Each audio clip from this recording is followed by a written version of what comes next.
I would first of all like to thank you for this invitation. My name is Tomas Castanheiras. I am an educator here in Brazil. I am a member of the Socialist Equality Group of Brazil. And I would like to begin with saying that what workers are going through in the United States is coming as a big shock, not just to workers in America, but to workers all over the world.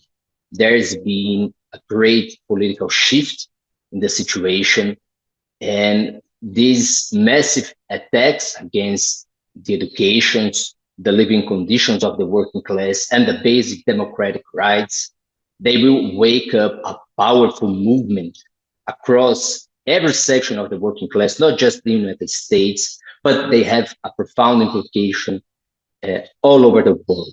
And I would like to make this point that recall one my personal experience as a teacher. I remember going through just as I got into the education system around 2017, massive strikes in 17, in 18 strikes that took 100,000 people to the streets against the cuts in pensions of teachers and public employees. And these strikes, as was the case in several others, were completely betrayed. I witnessed this process. And I would like to say I remember very well when I read on the World Socialist website an account of this process, not just in Brazil, but in every single continent.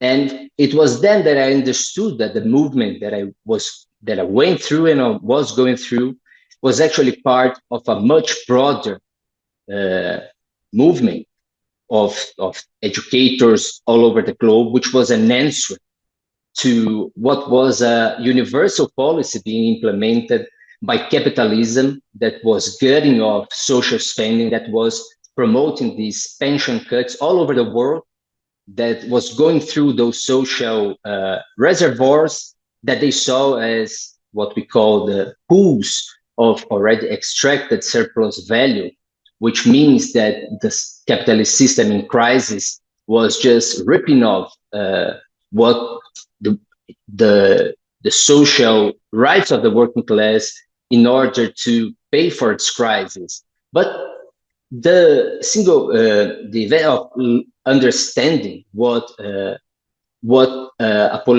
movement one is going through has an immense power. And in this current situation, the question, I agree completely with Comrade Jesse. Uh, the most important, we are living through, a great political shift. Comrades are living through a great political shift, and the most impending need is to have a clear political perspective. That is what is being given here. I would also like to quote briefly uh, Leon Trotsky, which was the great leader of the socialist or Russian Revolution and the greatest strategist of revolution in all times. And Trotsky said that the masses, of course, are not at all impeccable. Idealization of the masses is foreign to us. We have seen them under different conditions, at different stages, and in addition, in biggest political shocks. We have observed their strong and weak sides. Their strong side, resoluteness, self-sacrifice, heroism, has always found its clearest expression in times of revolutionary upsurge. During this period, the Bolsheviks headed the masses. And brothers, sisters, this is the kind of moment that we are going through. So the greatest political task is to everyone here in this call to form themselves politically, to have a clear political perspective, because this is what is going to lead masses of people now. That is what the current situation requires. And I would like to end up my contribution to this call by reading a statement from a comrade also here in Brazil, Guilherme, who is also a teacher here.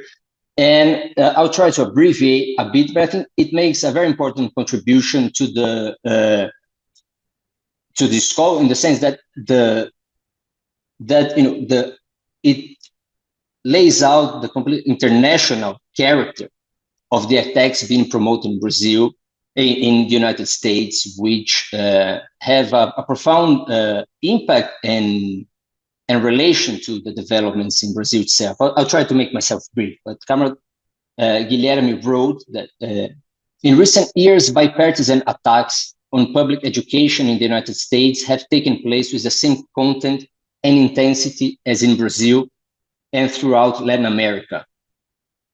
While with the Trump administration, this process is intensifying.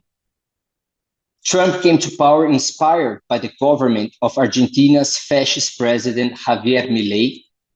The chainsaw he recently gifted to the billionaire Elon Musk heading the Doge symbolizes what is in store for the entire working class on the Western Hemisphere. Massive cuts to social and democratic rights accompanied by brutal repression of any movement to resist them. In Brazil, the measures carried by Milei and now Trump have been praised by the press, politicians, and the financial markets as a model. Those are the policies being promoted here in São Paulo by Governor Tarcísio de Freitas, who is a close ally of the former president Jair Bolsonaro, an outright fascist that is currently awaiting trial for attempting to violently abolish democracy in Brazil and to impose a brutal military dictatorship 2 years ago. It is critical to understand that Bolsonaro's coup attempt was directly inspired and represented fundamentally a political continuation of the January 6, 2021 coup attempt by Donald Trump in the United States. And here in São Paulo, in our state, Freitas, who is the governor, has continued a fascistic policy that was being promoted by Bolsonaro, which aims to militarize the basic education. Up to 100 public schools in São Paulo are currently under threat of being converted into what they call civic military schools. Still this year, the aim of this policy is to put an end to what they call leftist indoctrination in education and forming a constituency in schools for a fascist dictatorship in Brazil. Several of the proposed measures by this proposal are simply a return to the practices that were utilized in the schools of Brazil during the bloody military dictatorship in this country that extended from 1964 to 1985. Other measures are completely unprecedented, such as the ostensible presence of what they call civic military monitors linked to state military security forces and the wearing of military-style uniforms in schools. This kind of fascist monitor would be responsible for disciplinary issues and for extracurricular activities, such as the raising of the flag in the school unit on a weekly basis, which was constant during the dictatorship. This monitor will also be responsible for a subject called Values Project, which, I quote them, will cover ethics and civics content. These contents will substitute philosophy and sociology, which have already, by successive governments, been attacked as part of an alleged leftist indoctrination curriculum. And it's important to understand what the military dictatorship promoted in schools of Brazil. I think it's a very burning question, not just in Brazil, but also in the United States. In 1969, the military dictatorship responded to major student strikes and protests by introducing two subjects in the schools called moral and civics and social and political organization of Brazil, which respectively came in place of sociology and philosophy and of history. The main objective of those subjects was to indoctrinate to justify the US-backed coup in Brazil in 1964 that promoted the dictatorship, and to fight back against the left-wing sentiments among students and ideas. The militarization of education in Brazil hasn't just happened with Bolsonaro and his local fascist allies. The state of Bahia, for example, which is governed by the Workers' Party, the so-called left wing, and which was, by the way, a left coalition party formed at the beginning of the 80s in response to the massive strikes that brought down the military dictatorship, and which had as its main objective to permit a transition of regime within the framework of capitalism in Brazil.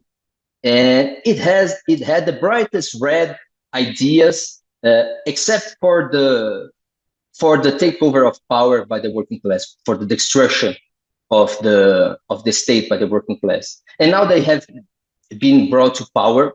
They have stood for they are in its force mandate in power, ruling for capitalism. And as Camargo Guilherme makes the point here, it is promoting it is answering, actually, its answer to fascism is to promote the fascistic measures themselves in order to not get the fascists in power. That's their answer, to promote the capitalist attacks, to promote the fascistization of politics, in order to prevent, supposedly, the rise again of Bolsonaro in power. So I think there are powerful lessons here. And those lessons point to the development of a conscious political leadership, which is guided by an internationalist and a historic perspective that take up the lessons of history, that take up the lessons of the revolutions, and mainly the Russian Revolution that brought the working class to power, and also of the defeats, the innumerable defeats caused not by the nature of the working class, not because the working class was not willing to unite itself and to fight, but because the working class was betrayed by leaderships that prevented it from assuring its power. Thank you very much, Campos.